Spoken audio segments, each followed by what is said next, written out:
Welcome back, students. Let us continue our course. So far we have studied ancient India and medieval India.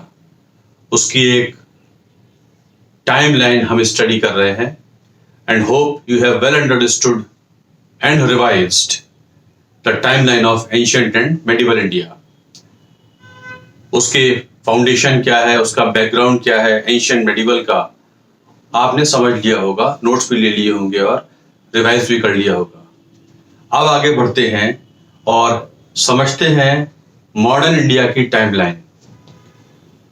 तो 1707 में Aurangzeb died, उसकी death हो जाती है और औरंगजेब के समय तक का भारत एक मजबूत भारत था। It was a strong India, wealthier India, administratively बहुत यूनाइटेड इंडिया था, सिंगल एडमिनिस्ट्रेशन था। लेकिन औरंगजेब की डेथ के बाद things started changing as the later Mughals did not prove to be capable kings और एम्परर्स।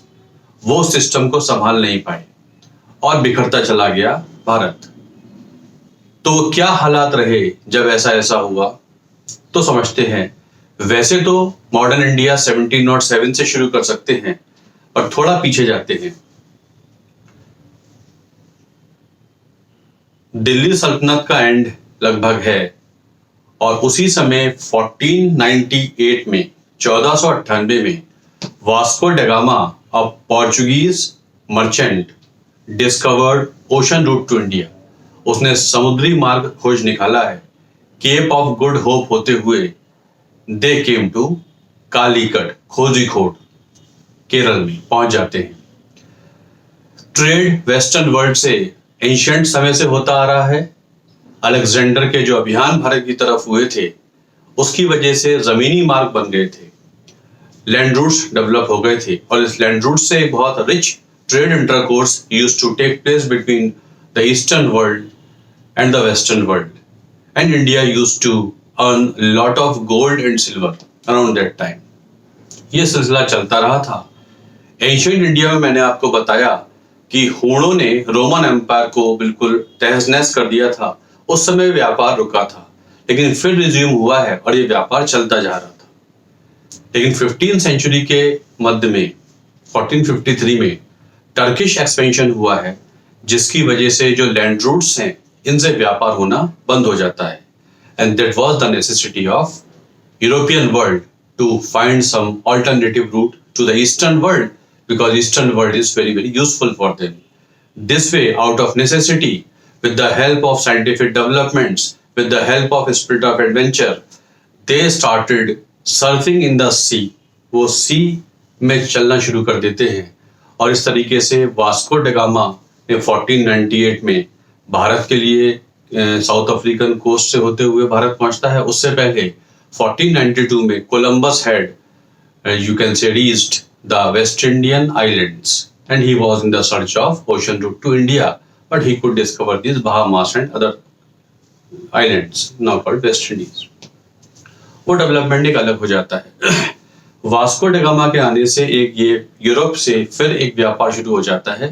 तो 1498 से लेकर 1757 तक का पीरियड कहलाता है the period of European companies. कहने का मतलब Portuguese came, then Dutch came, then English East India Company came, French East India Company came, Swedish also came.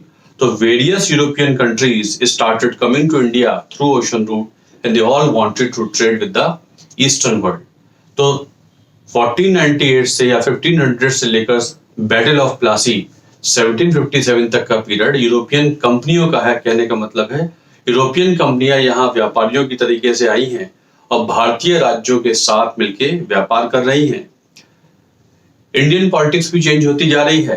कभी भारतीय राज्य इनके साथ हैं, कभी इनसे अलग होने लगते हैं, कभी इनके अगेंस्ट ग्रुप बन जाता है। दिस वे ये सब डेवलपमेंट होते रहेंगे और 1757 में हो जाती है battle of Plassey. Bengal was very important province for the purpose of trade and they wanted to somehow have political say in Bengal.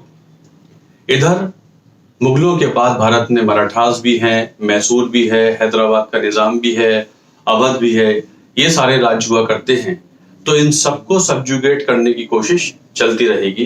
तो 1757 तक ये देखा गया कि ऑलमोस्ट ईस्ट इंडिया कंपनी का फुटहोल्ड थोड़ा सा स्ट्रांग होने लगा है। In the battle of Plassey they could conclusively defeated nawab of Bengal Sirajuddaulah, और बंगाल में उनका इनडायरेक्ट पॉलिटिकल पावर उनके पास आ गई है। तो 1757 से लेकर 1858 तक का जो अगला पीरियड है ये कहलाता है the period of rule of east India company. मतलब प्लासी के बाद ये और आगे बढ़ेंगे और थर्ड बैटल ऑफ पानीपत है, बैटल ऑफ बक्सर है, एंग्लो मराठा वॉर्स हैं, एंग्लो मैसूर वॉर्स हैं, एंग्लो सिख वॉर हैं। This way with the help of these various wars they could politically capture the whole of India, territorially they could capture the whole of India. तो ये 1757 से 1858 तक का period ये कहलाता है the period of east India company. और east India company यहाँ पर अपना एक हेड भेजती है जिसको गवर्नर जनरल कहते हैं। तो भारत में आने शुरू हुए हैं गवर्नर जनरल, और इनमें एक पहला है वॉरेन हेस्टिंग्स। 1772 में भेजा जाता है वॉरेन हेस्टिंग्स। तो वॉरेन हेस्टिंग्स से लेकर और कैनिंग तक के लोग कहलाते हैं गवर्नर्स जनरल। तो ये आते रहेंगे और किसी किसी तरीके से वेरियस पॉलिसीज के तहत they could capture the whole of India. मतलब 1856 में जब डलहौजी भारत से गया था तो around 67% of territory of India and around 75% of the population of India was under the control of east India Company as per one estimate. ये हो चुका था। इसी दौरान इंडिया को सोशली, कल्चरली, एजुकेशनली, इकोनॉमिकली हर एंगल से इंडिया को कैप्चर करने के लिए वेरियस पॉलिसीज बनाई जाती हैं और इंडिया के सिस्टम को वेस्टर्न वर्ल्ड या यूरोपियन सिस्टम के हिसाब से ऑल्टर करने की कोशिश की जाती है। तो 1856 तक आते आते काफी प्रॉब्लम्स होने लगी थी। India was completely सबजुगेटेड। ना तो पॉलिटिकल चैलेंज डेवलप हो पा रहा था, इकोनॉमिक्स तो डेवलप भारत की होने ही नहीं दी गई थी, खत्म हो चुकी थी। ये जो अंग्रेजों का रूल भारत में एक्सपेंड होता जा रहा है ये बिना चैलेंज के नहीं था। ऐसा नहीं था कि भारतीय टैसिटली इसको एक्सेप्ट करते जा रहे हैं। Time and again from the beginning until 1857 they used to challenge the expansion of east India Company. कभी ट्राइबल रिवोल्ट्स हुए हैं, कभी सिविलियन रिवोल्ट्स हुए हैं, कभी सैनिकों के छोटे छोटे विद्रोह हुए हैं, बट ये लगातार होते रहे थे। भारतीय राज्यों ने भी लड़ाइयाँ की हैं, जैसे मैंने आपको बताया Anglo Maratha war, Anglo Sikh war, Anglo Mysore war, like this ये सब बैटल्स चलती रही थी। लेकिन ये सारा रिबेलियन और जो अपोजिशन था ये कल्मिनेट हो जाता है जब हो जाता है 1857 में रिवोल्ट। तो देयर वाज रिवोल्ट ऑफ 1857 और 1857 का रिवोल्ट सिपाहियों ने लड़ा था, सिपॉयज म्यूटनी थी। रिवोल्ट का दमन तो कर दिया गया, सप्रेशन कर दिया गया, बट रिवोल्ट के बाद ये असर हुआ कि द गवर्नमेंट ऑफ इंग्लैंड कहाँ से आई?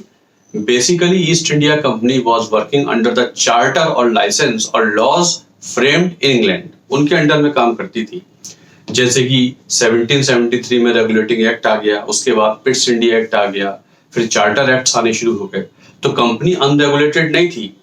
वैसे समझें तो basically India was ruled by the government of England through an agency called East India company.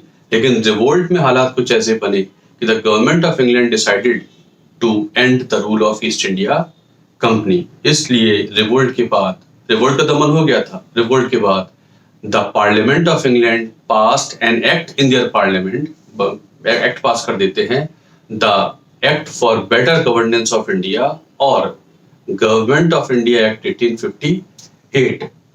इस एक्ट के तहत the rule of east India company was brought to an end and India was to be ruled directly by the crown of England.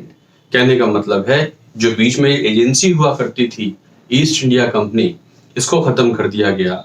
अब England सीधे भारत पे rule करेगा, ऐसा फैसला ले लिया गया। तो 1858 से लेकर 1947 तक का पीरियड कहलाता है the period of direct rule of crown. Crown का मतलब किंग और queen of England, by the way इस समय queen Victoria was queen of England. तो यहां से 1858 से 1947 सीधे इंग्लैंड ने भारत पे शासन किया है, बीच में कोई एजेंसी वगैरह नहीं होती है, तो उनका रूल हो जाता है। इस क्राउन को रिप्रेजेंट करने के लिए जो ऑफिसर आता है उसे कहते हैं वाइस रॉय। तो वाइस रॉय का पीरियड है, मतलब 1858 से लेकर 1947 तक वाइस रॉयज है। कैनिंग तो जो last governor general of India था वही बन जाता है द फर्स्ट वाइस रॉय, और कैनिंग से लेकर माउंटबेटन तक ये वाइस रॉयज कहलाते हैं। They were representing what, crown of England in India. ये डेवलपमेंट होगा। अब 19th सेंचुरी को एज ऑफ रीजन कह देते हैं इंडियन कंटेक्स्ट में। जैसे यूरोप में एज ऑफ रीजन हुआ करती थी जब एनलाइटनमेंट हुआ था, एंड रीजन की इंपॉर्टेंट हो गई थी। जो रूढ़िवादिता है, ऑर्थोडॉक्स थिंकिंग है, उसको पीछे ढकेला गया, and man started putting reason. Reason नहीं है तो कुछ भी एक्सेप्ट करने की जरूरत नहीं है। ऐसा कुछ 19th सेंचुरी में भारत में हुआ था, and Ram Mohan Roy was the Pioneer in this direction. कहने का मतलब एजुकेशन की इंपॉर्टेंस होने लगी है, और ऐसे class of Indians were there who were well educated and they understood the modern political systems which had been going on in the Western world. Europe में अमेरिकन वॉर ऑफ इंडिपेंडेंस हुई है, और वहां पहला वर्ल्ड का democratic constitution 1787 में आ गया है। ऐसे ही 1789 में फ्रेंच रिवॉल्यूशन हुआ है, और मॉडर्न पॉलिटिकल कंसेप्ट्स जिसमें individualism, humanism, rights, duties, welfare of people, right to voice, right to choice, ये चीजें जो मॉडर्न पॉलिटिकल कंसेप्ट्स हैं, जस्टिस, ये एम्फेसाइज किए जाने लगे हैं। और बहुत सारे भारतीय जो एलिट क्लास के थे बट उनकी शिक्षा उस बैकग्राउंड में हुई है, और वो इन चीजों को समझने लगे हैं, और वो भी इस रूल को एज इट वाज एक्सेप्ट करने को तैयार नहीं थे। Hence there started development of an educated intelligentsia class in India, और इस तरीके से बन जाती है इंडियन नेशनल कांग्रेस। 1885 में बनी है Indian national Congress. Indian national Congress पहला ऑर्गेनाइजेशन नहीं था एजुकेटेड पीपल का। For the last 50 years before Congress, the Indians had been organising themselves in the form of various bodies, and they started demanding rights for Indians as well. अधिकार तो मांगते ही आ रहे थे, लेकिन कांग्रेस पहला बड़ा एफर्ट था जहां the leaders from the whole of India and they were working for the whole of India and demanded political, educational, economic, various developmental rights for Indians. तो वहां से शुरू हो जाती है फ्रीडम स्ट्रगल। तो 1885 से लेकर 1947 तक का पीरियड कहलाता है फ्रीडम स्ट्रगल। ये कोर एक पीरियड है फ्रीडम स्ट्रगल का। कहने का मतलब अब इंडियंस ब्रिटिश रूल को ऐसे एक्सेप्ट नहीं करेंगे, अब वो अपना पार्टिसिपेशन मांगेंगे, अब वो इंडिया के फेवर में इंडिया को रूल किया जाए ऐसा कहना शुरू करेंगे। पार्लियामेंट्री पार्टिसिपेशन हमारा हो, इकोनॉमिक पॉलिसीज हमारे हिसाब से हो, ड्रेन ऑफ वेल्थ जो भारत से पैसा जाता है बाहर वो ना जाए, इंडियन इंडस्ट्रियल डेवलपमेंट किया जाए, एटसेट्रा एटसेट्रा, ये सब डिमांड करने लगेंगे।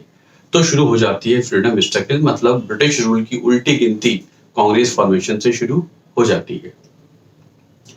अभी जो फ्रीडम रूल का पीरियड है, फ्रीडम स्ट्रगल का पीरियड है, सॉरी, इसके 3 फेजेस हो जाते हैं। कांग्रेस के बनने से लेकर पार्टीशन ऑफ बंगाल 1905, ये कहलाता है फ्रीडम स्ट्रगल का मॉडरेट फेज।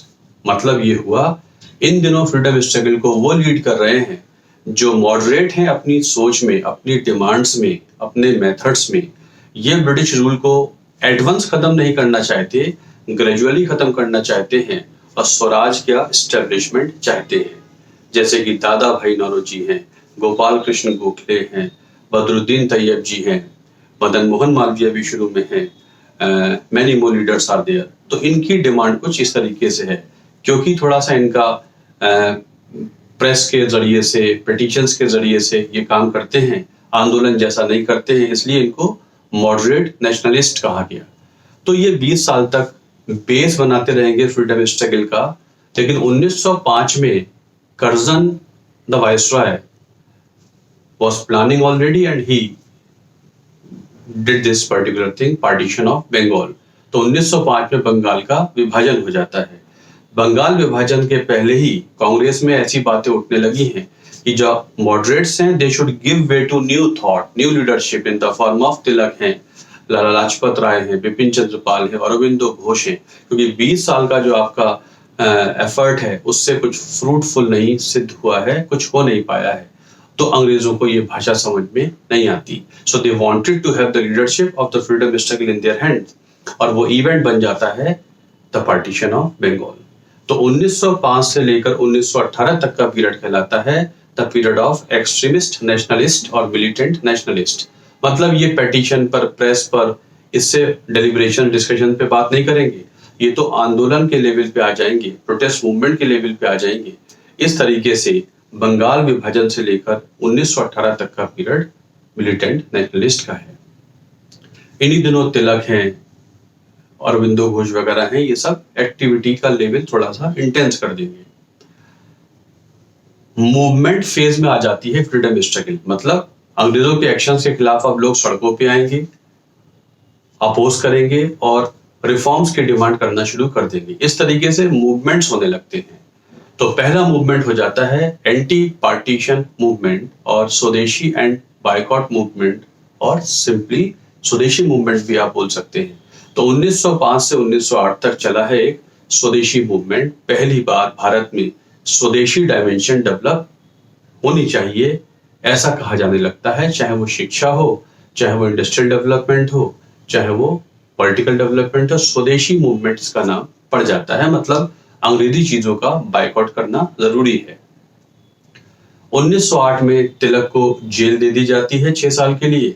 तो ये जो एक्टिविटी लेवल थोड़ा डाउन चला जाएगा आने वाले 6 साल के लिए। 6 साल तक तिलक एक्टिव नहीं है, लाजपत राय भी नहीं है, अरविंदो घोष भी नहीं है, बिपिन चंद्र पाल भी नहीं है, कोई डेवलपमेंट नहीं हो पाता है।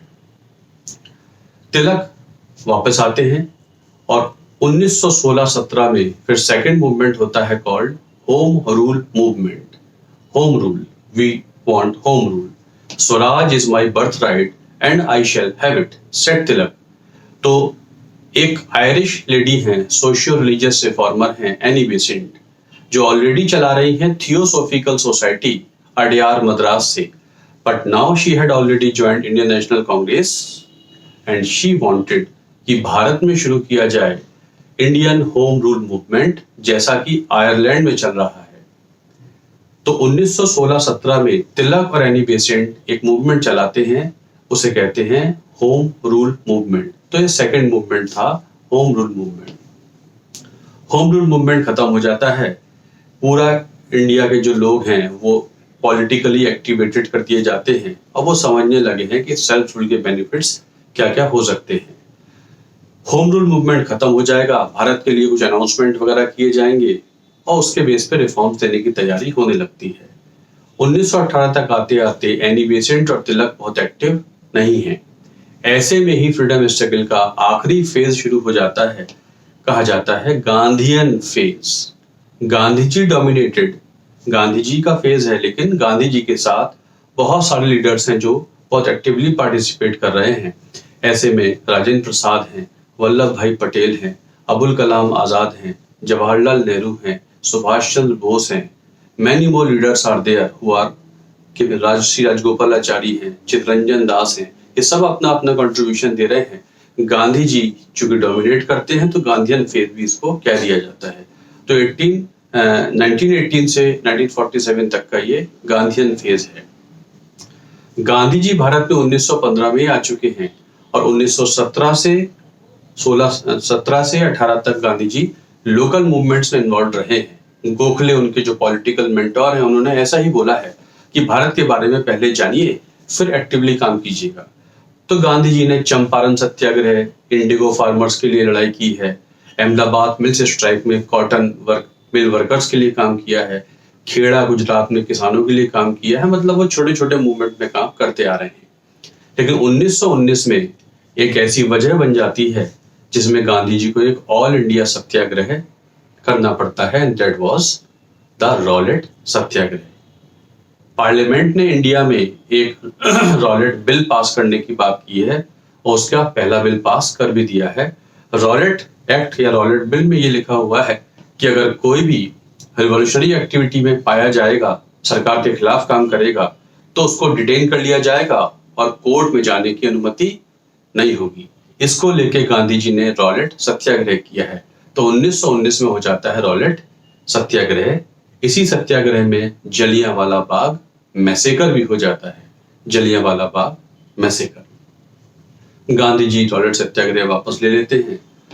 1919 में वर्ल्ड वॉर खत्म हो चुकी थी और वर्ल्ड वॉर के बाद फिर ट्रीटीज वगैरह साइन हो रही हैं। ऐसे में ही एक खिलाफत मूवमेंट शुरू हो जाता है इंडिया में। खिलाफत मूवमेंट के बारे में डिटेल में बाद में बात करेंगे। खिलाफत कमेटी बनी है जो खलीफा को, मेडिवल वर्ल्ड के वेस्ट एशिया के जो खलीफा है उनको अपरूट ना किया जाए, उनकी किंगडम से ना हटाया जाए। ये खिलाफत मूवमेंट चला है। तो खिलाफत मूवमेंट और फिर इंडियन नेशनल कांग्रेस मिलकर शुरू कर देते हैं नॉन कॉपरेशन मूवमेंट। तो 1921-22 में एक्चुअली हुआ है नॉन कॉपरेशन मूवमेंट, पहला बड़ा मूवमेंट ऑफ फ्रीडम स्ट्रगल। क्यों पहला बड़ा मूवमेंट? क्योंकि इसको शुरू करने से पहले कांग्रेस ने अपने आप को कमेटीज में बांट दिया है। मतलब पूरे भारत में बन गई हैं कांग्रेस कमेटीज। मोहल्ला लेवल से लेकर सेंट्रल वर्किंग कमेटी तक कांग्रेस कमेटीज बन गई हैं और आम जनता कार्यकर्ता बना दिए गए हैं। मतलब कार्यकर्ताओं की मदद से, कार्डर ऑफ वर्कर्स की मदद से the launched non cooperation movement, the first big movement of freedom struggle. तो 1921 से 22 चलता है असहयोग आंदोलन और non cooperation movement. Non cooperation चल रहा है सक्सेसफुली पूरे 1921, लेकिन 1922 फरवरी में हो जाता है चौरी चौरा। चौरी चौरा में वायलेंस हो गई है और ये वायलेंस और आगे ना बढ़ जाए, ये सोचते हुए गांधी जी वापस ले लेते हैं नॉन कॉपरेशन मूवमेंट फरवरी 1922। तो ये मूवमेंट खत्म हो जाता है। अब 1922 से लेकर 1930, वाई 1930? क्योंकि 1930 में सिविल डिसोबीडियंस मूवमेंट, चौथा मूवमेंट शुरू हो जाएगा। इसके बीच में बहुत सारी गतिविधियां होंगी। मतलब मूवमेंट्स के बीच में छोटे छोटे इवेंट्स हुआ करते हैं और वही इवेंट्स अगले मूवमेंट की वजह बन जाते हैं। तो जैसे कि नॉन कॉपरेशन खत्म हुआ तो स्वराज पार्टी की पॉलिटिक्स आ गई है। उसके बाद साइमन कमीशन भारत आ गया है भारत का संविधान बनाने के लिए। एंटी साइमन कमीशन एजिटेशन होने लगता है। साइमन कमीशन को इंडियंस काम नहीं करने देंगे तो फिर वो नेहरू कमेटी बना देंगे, तो नेहरू रिपोर्ट पास हो जाएगी। इस तरीके से गतिविधियां चल रही हैं और इन्हीं हालातों में कांग्रेस ने किया है अपना लाहौर सेशन दिसंबर 1929, सबसे इंपॉर्टेंट सेशन। यहां पर कांग्रेस ने बोल दिया है अब तो हमको चाहिए पूर्ण Swaraj. They wanted complete independence. और यहीं पे कह दिया गया कि आने वाले साल से हम शुरू कर देंगे सिविल डिसोबीडियंस मूवमेंट। तो 1930 से 1934 तक, 1930 to 34, देयर वाज सविनय अवज्ञा आंदोलन और सिविल डिसोबीडियंस मूवमेंट। एक और बड़ा मूवमेंट चला। यहां पर बहुत सारे इवेंट्स हैं, राउंड टेबल कॉन्फ्रेंसेस हैं। डांडी मार्च से बेसिकली ये शुरू होता है। राउंड टेबल कॉन्फ्रेंसेस हैं, कम्युनल अवार्ड है, पूना पैक्ट है। ये गतिविधियां चल रही हैं। डेलिब्रेशंस इंग्लैंड में भी हो रहे हैं, भारत में भी हो रहे हैं। फाइनली राउंड टेबल कॉन्फ्रेंस का कल्मिनेशन हो जाएगा और सारे डेलिब्रेशंस के बेस पर भारत के लिए कानून पास होगा, the government of India act 1935। मतलब भारत के लिए कानून इंग्लैंड से बन के आते थे और सबसे बड़ा कानून जो आया वो the government of India act 1935। यहां पर ये याद रखिए, ये जो गवर्नमेंट ऑफ इंडिया एक्ट 1935 है, यही बेसिकली हमारा संविधान भी बन जाएगा आगे चलकर। इसी को हम मॉडिफाई करेंगे, इसी के बेस पे हम ओरिजिनेट करेंगे अपना प्रेजेंट डे कॉन्स्टिट्यूशन। तो ये आखिरी कानून था जो बड़ा कानून था। तो जैसे मैंने बताया था शुरू में कि रेगुलेटिंग एक्ट आया था 1773 में। इस तरीके से 1773 में रेगुलेटिंग एक्ट आया, फिर पिट्स इंडिया एक्ट 1784 में आया, फिर चार्टर एक्ट आने शुरू हो गए 1793 में, 20-20 साल में आते थे। 1793, 1813, 1833, 1853। उसके बाद गवर्नमेंट ऑफ इंडिया एक्ट 1858 आया। उसके बाद काउंसिल्स एक्ट आने शुरू हो गए थे। 1890, 1861 का इंडियन काउंसिल्स एक्ट, 1892 का इंडियन काउंसिल्स एक्ट। उसके बाद फिर इंडियन काउंसिल्स एक्ट 1909 आ गया।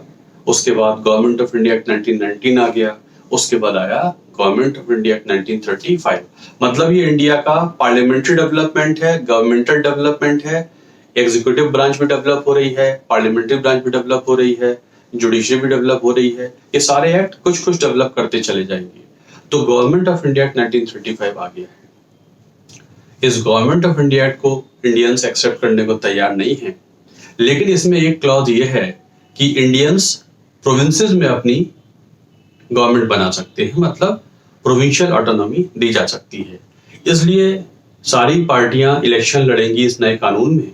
खास बात यह भी है कि बहुत सारे भारतीयों को वोट देने का अधिकार दे दिया गया था, लेकिन याद ये रखना है कि वोट देने का अधिकार फ्री फ्रेंचाइज नहीं था।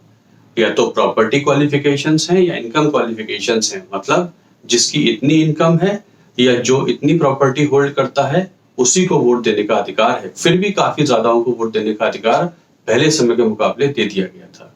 तो इलेक्शंस होते हैं, इन इलेक्शंस में कांग्रेस और कुछ और पार्टियां प्रोविंसेस में अपने गवर्नमेंट बना लेती हैं। मोर और less it was Indian national Congress.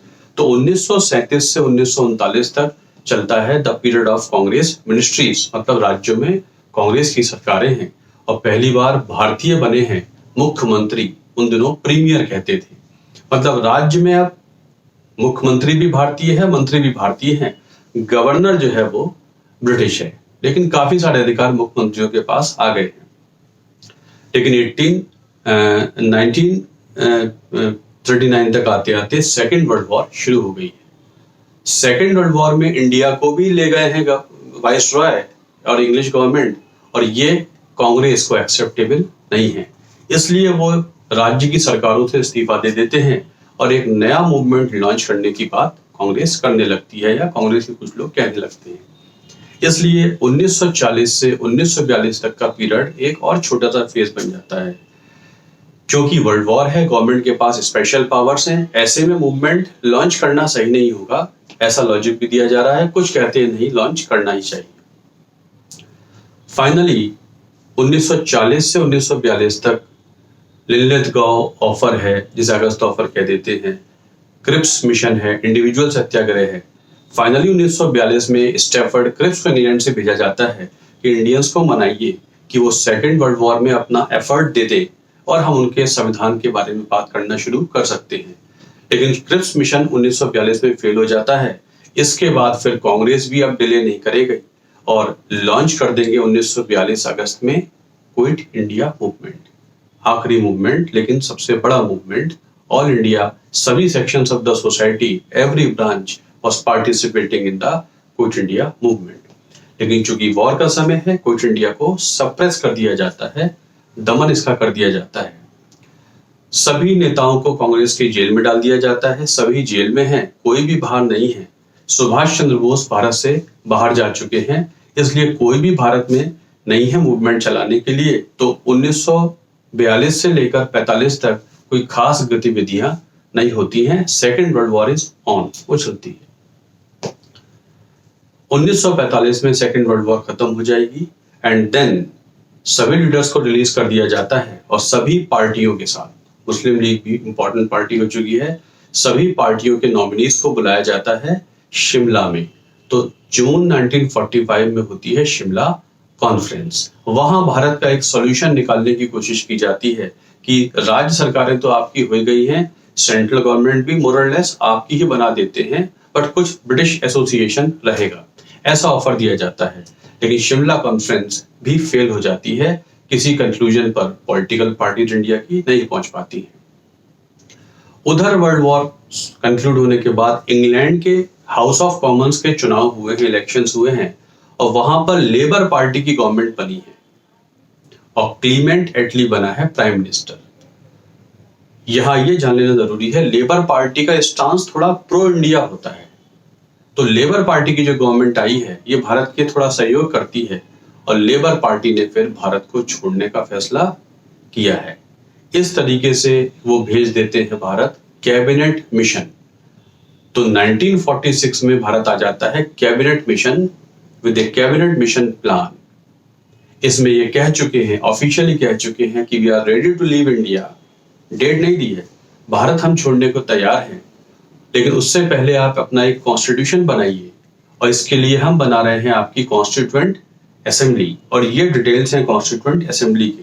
आपकी संविधान सभा बनेगी, आप अपना संविधान बनाएंगे, और जैसे ही संविधान रेडी हो जाएगा, we shall transfer power completely, सत्ता पूर्णतः ट्रांसफर कर दी जाएगी, ऐसा बता देते हैं।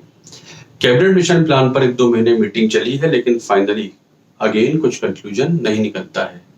जुलाई 1946 तक आते आते लीग जो एक बड़े इलेक्टोरेट को लीड करती है, वो अब किसी भी वार्ता के लिए तैयार नहीं है, और मुस्लिम लीग ने दे दिया है डायरेक्ट एक्शन का कॉल, सीधी कार्रवाई, अपना देश बनाने के लिए, पाकिस्तान के लिए सीधी कार्रवाई की जाए।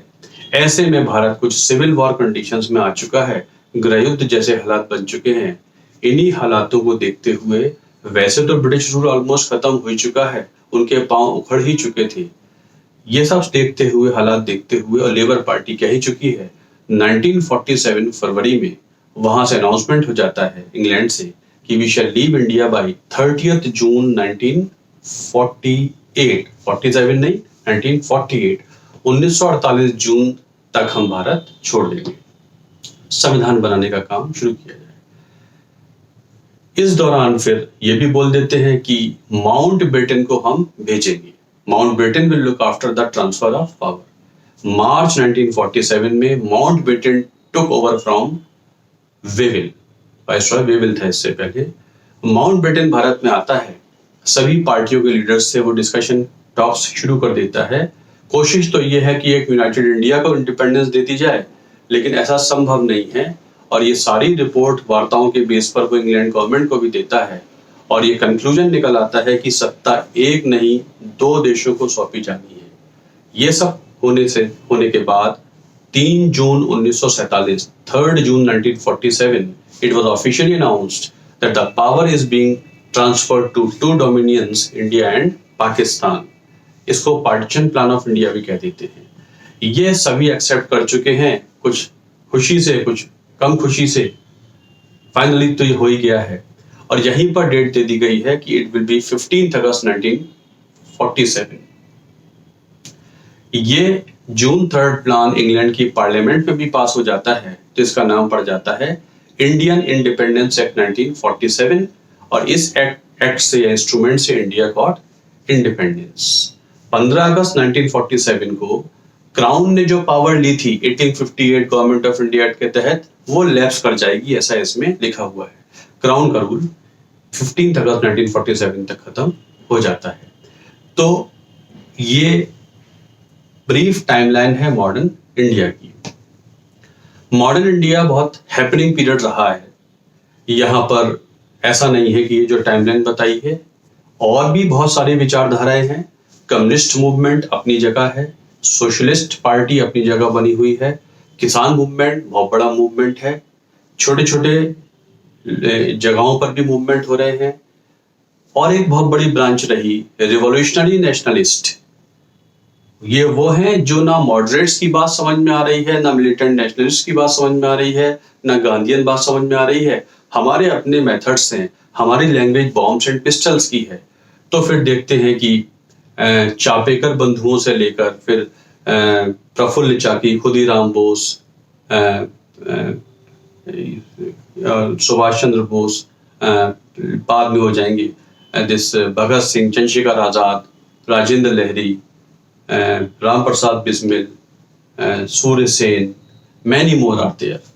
ये सब अपना कंट्रीब्यूशन दे रहे हैं। ये एक अलग पैरेलल ब्रांच है फ्रीडम स्ट्रगल की, जिसका कल्मिनेशन होता है in the form of Indian national army and the revolt of Indian navy, RIN revolt, जो नेवल रिवोल्ट हुआ 1856 में, 46 में, आई एम सॉरी।